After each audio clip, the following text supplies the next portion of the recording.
we were presented with this tiny Tailor by Singer sewing machine.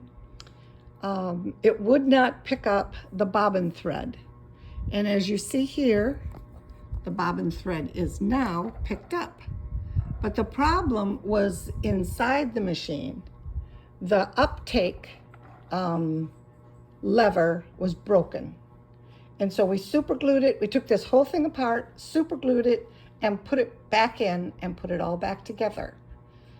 So if your bobbin thread won't, I looked at all kinds of things online and I could not find where it told me, it just told me how to do it, just like the manual does. But that didn't work.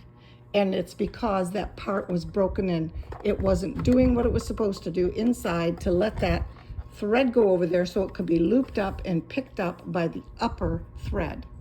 So this works now, and I'll add a little picture with this video.